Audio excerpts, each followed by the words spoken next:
सगळेजण डायनिंग टेबलवर बसलेले असताना प्रिया आपला डाव खेळते.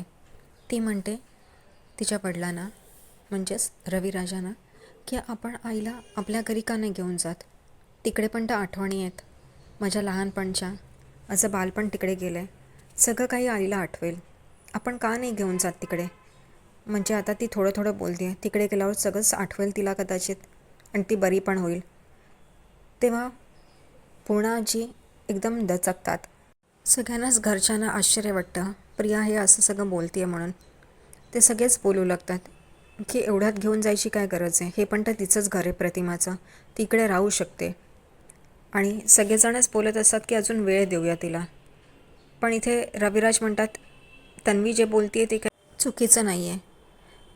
तिला आपल्या घरी घेऊन जायलाच हवं. आणि आपण मध्यंतरी प्रतिमाला थोडा वेळसाठी का होईना पण घेऊन जातच होतो ना घरी. आता आपण कायमचंच घेऊन गेलं तर.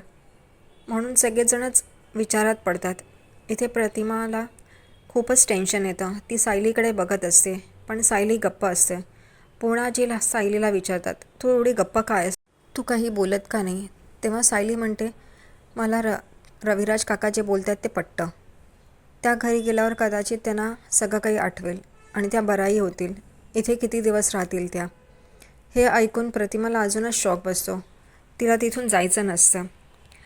तन्वी म्हणते मी सुमन काकीला आत्ताच फोन करते, आम्ही उद्या सकाळी येतो म्हणून. हे ऐकल्यावर प्रतिमा आणि सायली दोघंही घाबरतात. दोघांनाही बेचैन व्हायला होतं.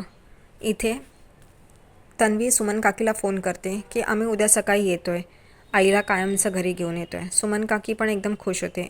इथे रविराज आपली बॅग पॅक करत असतात आणि तन्वी तिथे बसून फोनवर बोलत असते.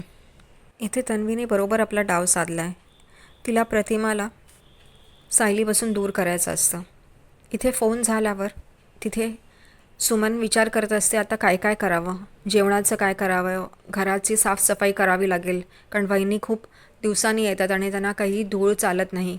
त्यामुळे ती विचार करत असते. तेवढ्यात नागराज तिथे येतो आणि तिला विचारतो काय चाललं आहे म्हणून. तेव्हा ती सांगते की अहो आत्ताच तन्वीचा फोन आलेला की भाऊजी, तन्वी आणि प्रतिमा वहिनी उद्या सकाळीच इकडे येत आहेत कायमचे. तेव्हा नागराजला एकदम शॉक बसतो. नागराज म्हणतो मनात की ही तन्वी मला कशी काही बोलली नाही आधी, स्वतःच कसा निर्णय घेते आहे.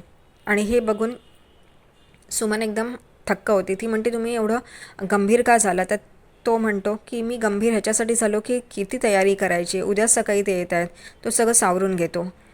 इथे सायली प्रतिमा आत्याच्या खोलीत येते आणि बॅग आवरत असते. तेवढ्यात तिला सगळे क्षण आठवतात पहिल्यापासून, जेव्हा प्रतिमा आत्या तिला देवळात भेटलेली असते, त्याच्यानंतर घरी या सगळ्या गोष्टी आठवून सायलीला खूप वाईट वाटत असतं. आणि हेही आठवतं की प्रतिमा आत्या कशी तिला म्हणलेली असते की तू मला आई म्हणू शकतेस म्हणून.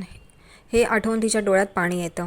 तिला खूपच वाईट वाटतं की प्रतिमा आत्या आता इकडे नाही आहेत, त्या जाणार आहेत. ती विचार करते मी प्रतिमा आत्याला बोलू का की तुम्ही इथंच थांबा, हेही तुमचंच घर आहे. आणि ती खूप बेचैन होते. इथे ती तिच्या रूममध्ये बसलेली असते तेव्हा अर्जुन तिथे येतो आणि विचारतो काय झालं तुम्हाला, असं का बसलात. तेव्हा ती म्हणते प्रतिमा आत्या जाणार आहेत म्हणून मला खूप वाईट वाटतं आहे. तर अर्जुन म्हणतो खाली तुम्हीच तर म्हणलेलात तुम्हाला काहीच प्रॉब्लेम नाही आहे प्रतिमा आत्या तिच्या घरी गेली तर, मग आता काय.